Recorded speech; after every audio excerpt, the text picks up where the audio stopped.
Good morning, everybody. God, gotta turn yourself off mute, Connor. Hope you're doing all. Hope you, it's a struggle. It's a bad start to the video. Normally, I've got this on point. Hope you're all doing fantastically well. Welcome to the Rumour Mill. I think we only uploaded one about sort of like 12 hours ago, and it's got over 10,000 views. So thank you so much for tuning in. I absolutely love the engagement on these videos. The Rumour Mill has always been a staple of One Leeds. I absolutely love doing it because, you know, the engagement, as I've just said, is through the roof. The audience interaction is brilliant, and I thoroughly love reading through your guys' comments. And it's great, isn't it? It's intelligent conversation most of the time. So we're here to discuss some Leeds United rumours this morning. As I say, guys, this is the Rumour Mill. This isn't Connor confirming transfer mill. So take that into account. Keep getting your comments rolling in. Michael Watson's come in here. Morning all. Looks like Burnley have thrown the towel in with Wood going to Newcastle. We're going to be discussing this later on in the stream, Michael, so make sure you stay tuned. Gary Senior's in the building. Morning, bud. Hey, Gary. Hope you're all right, mate. Rob, morning, Connor. Alfie's in the building as well. Dale S and Mackie G back together. Loads of really good comments coming in already. Morning, says Terry. How you doing, Terry? Hope you're all right, everybody. Paul's in the building, and is Dean. Yeah, make sure you're liking the videos, as Ian says. It really gives me an indication that you're enjoying the vids, guys. So as you've seen in the thumbnail, this is something that I've picked up on this morning, just going through the articles, reading a few bits and bats on through newspapers and stuff like that. Leeds United allegedly, according to Victor Orta, well, according to several publications, Victor Orta and the Leeds team are looking at 4 midfielders. Now, you'll all be thinking to yourself, does this mean we're bringing in 4 midfielders? Sadly, guys, it does not. Would Conor McGilligan be bringing in 4 midfielders? Would he like to bring in 4 midfielders? Of course. That's progression for me.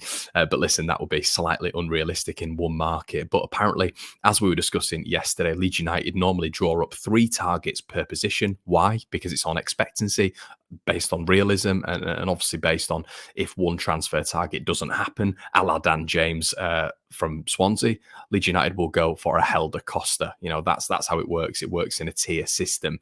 So apparently Victor Orta is looking at 4 midfielders to bring in this window, obviously just selecting one of those 4.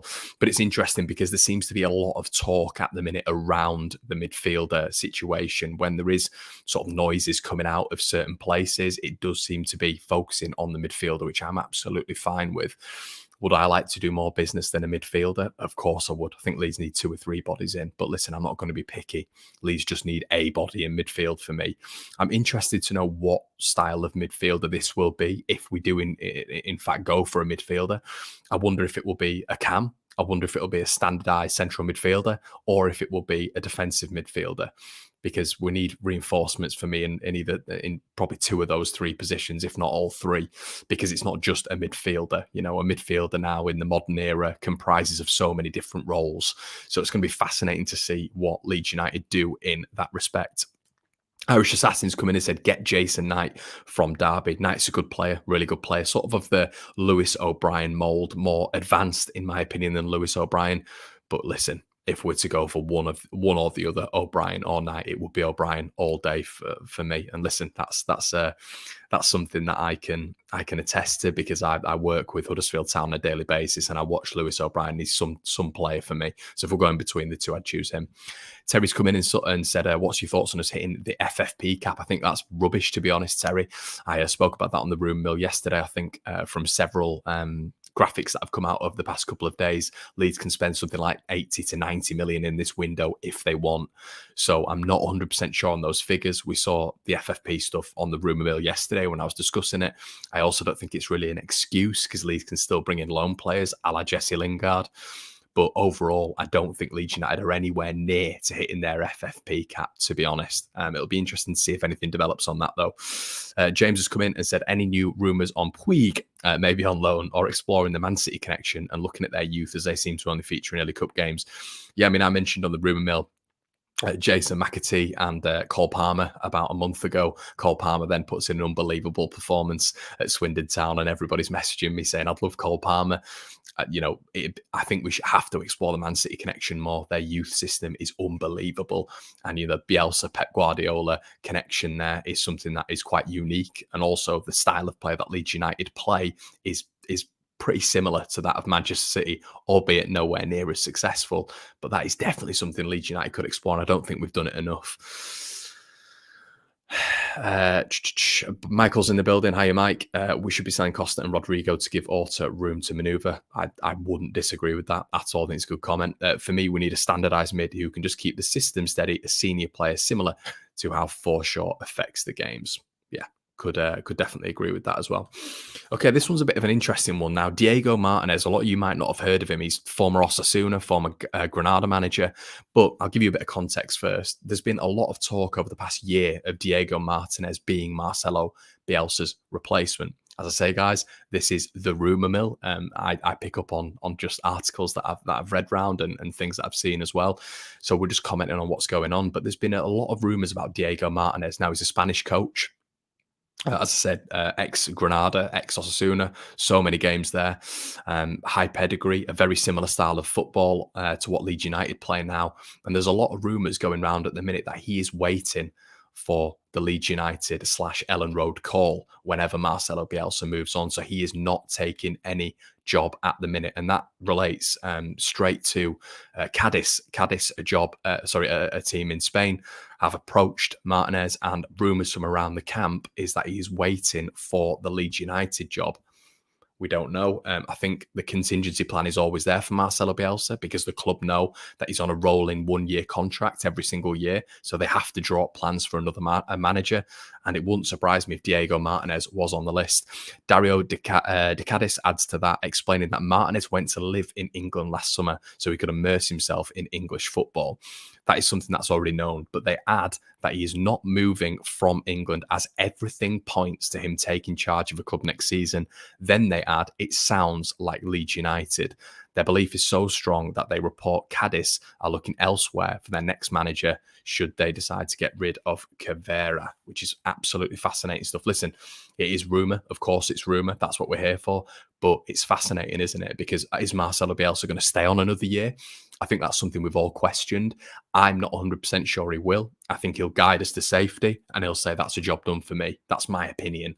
So someone like Diego Martinez, is he part of that contingency plan? Plan B, plan C? We were speaking yesterday about Leeds drawing up a 3 to 4 player plan, as we have done allegedly with the midfield. The target that we have this January window. We will do that for a manager as well. And I believe, there is no smoke without fire with this. And it's really, really interesting because it's not concrete proof, but him living in England, him submersing himself in the culture and him turning down jobs to wait for Leeds United, apparently, according to sources close to Cadiz. It's just very, very interesting. Get some of your comments in here. Raphinha staying confirmed. We'll get onto that in a bit, Charlie. I don't want to think about Leeds without Marcelo Bielsa. None of us do, mate. None of us do. But in the future, we are Leeds United. We're all going to be here until we die. I think you've always got to look to the future, even though we've been blessed so far. But it's going to be interesting to see what happens. Should we be going for a manager link with Cadiz? I think that his pedigree is beyond that. To be honest, James, he's sort of looked at fondly in Spain, and from what I understand, and Osasuna manager as well. It's not a bad job, but I think it's more of the playing style as well. Before Marcelo Bielsa, before Marcelo Bielsa came, he'd quote unquote failed at Lazio. He got in there and had a disagreement with the board and left immediately. He was at Espanyol as well. You probably wouldn't say they were high pedigree jobs, and they were some of his recent jobs as well. So I don't think you can hit him with that yardstick. Leeds United are, unfortunately, in my opinion, not going to be looking at Pochettino. It's realism. He's not going to be coming to a club who are fighting relegation, really. And I think consolidation is the biggest aim for Leeds United. And I think Pochettino is going to be looking at the elite clubs, even though a lot of Leeds fans feel that he should be coming in as the direct replacement for Marcelo Bielsa. Bring in Sampoli, yeah, or Gasparini. That would be nice, wouldn't it? Yeah, Dale, it is interesting news, isn't it, mate? It's definitely something to keep an eye on. Nakata has come in. How you doing, mate? I saw Diego's strategy, and I feel it would suit us. He plays a 4-2-3-1 system, and quite awesome should it happen. Yeah, I mean, if you get a chance, just have a look at some of the his teams, Osasuna and Granada being the main ones, and how they play football. It is quite interesting, and his ethos and his philosophy. So the next rumour on the mill, everybody, it is of this man, Romano on Raphinha. Now, apparently, Fabrizio Romano has come out on his podcast, and he said he isn't so sure that Raphinha will sign a contract extension with Leeds United. Now, I think we're all aware that Raphinha is not going to.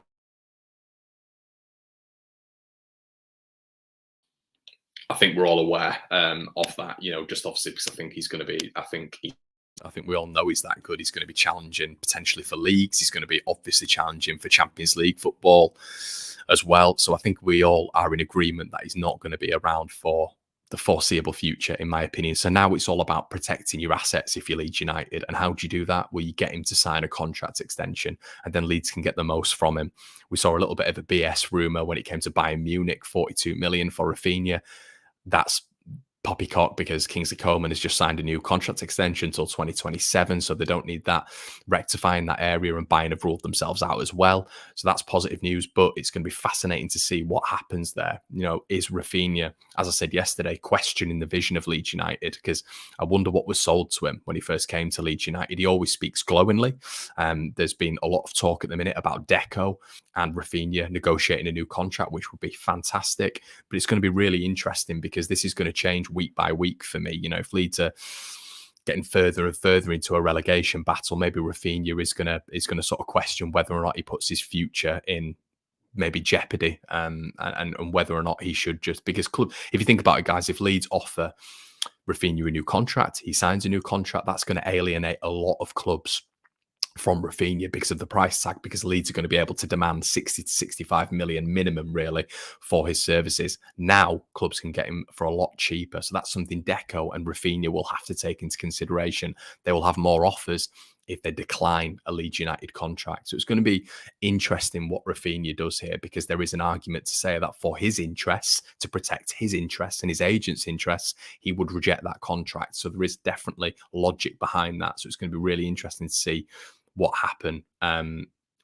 there. Tom, why does it go mute? It's a microphone, mate. Sometimes it just decides to unplug, which is frustrating. But there you go. Morning, Daniel. Hope you're all doing well. Raphinha is our player. He will stay. Yeah, I don't think that's. I'm not 100% sure that's the logic that these top players stand by, to be quite honest with you, mate. I think I used to see the same thing about Jack Grealish quite often.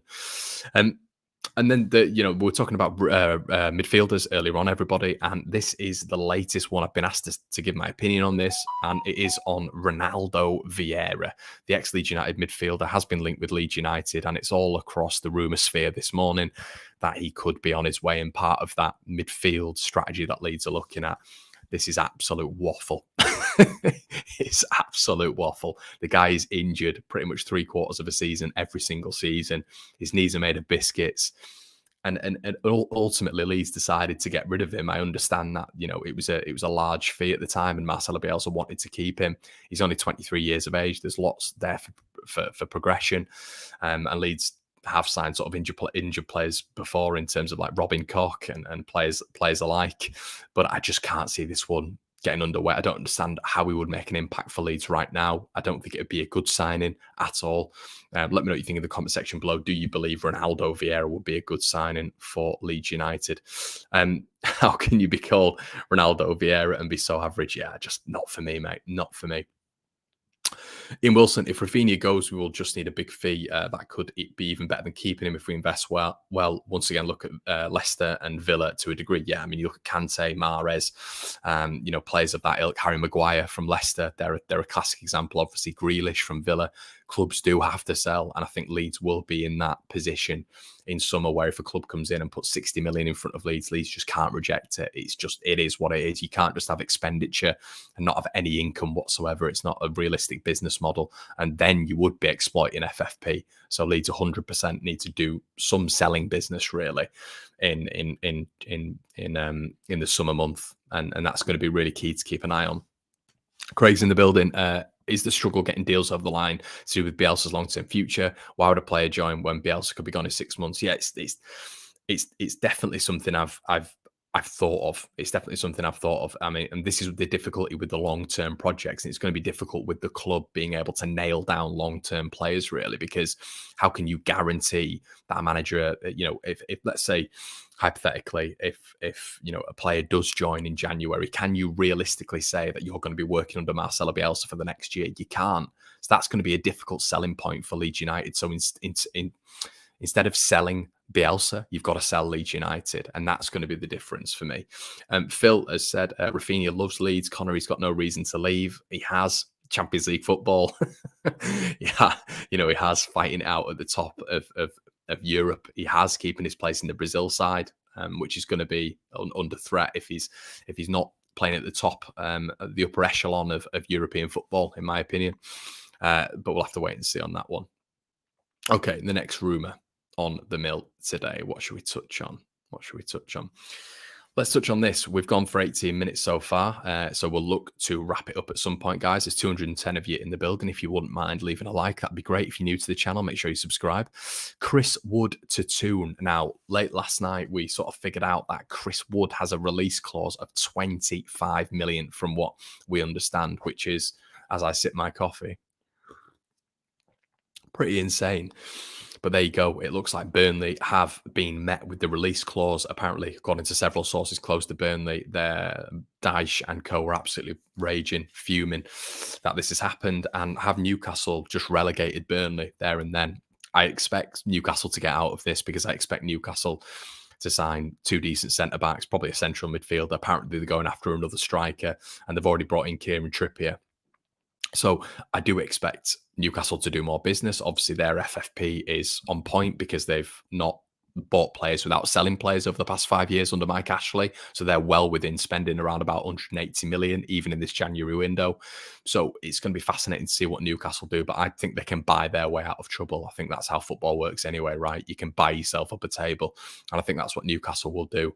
So Burnley have lost a massive player there. This is a player who got 4 years ago, got 10 goals for them, 10 goals again, 14 goals, 12 goals. He's an experienced Premier League striker. It's not worked for him this season, but overall it's because Burnley have been poor. The supply line's been cut off. Cornet's been injured for a large period of time as well, where I think you would see Chris Wood profiting. So it's a massive deal. If you're Burnley, you're probably willing to sell Chris Wood, but not to a relegation rival. That could ultimately relegate them. Now, if you're Burnley, you slap that 25 million down, in my opinion, on a like-for-like player. But I could see them doing maybe like a Ben Brereton Diaz. That would be interesting to see because I think he is someone who would come in and score goals, a lot of pedigree behind him, a lot of room to improve, a hard worker, and sort of the similar mould of Jay Rodriguez. So it'll be fascinating to see what Burnley do. But yeah, I think that is going to be fascinating to see what happens there. Who wants to go to Newcastle when they lose to my hometown club, Cambridge United? Money talks, Matthew, unfortunately. Good morning, Glenn. Hope you're all right. Subramanya, thank you so much for your comment. Morning, Connor, regular follower from India. Good man, really appreciate that. Graham's in the building.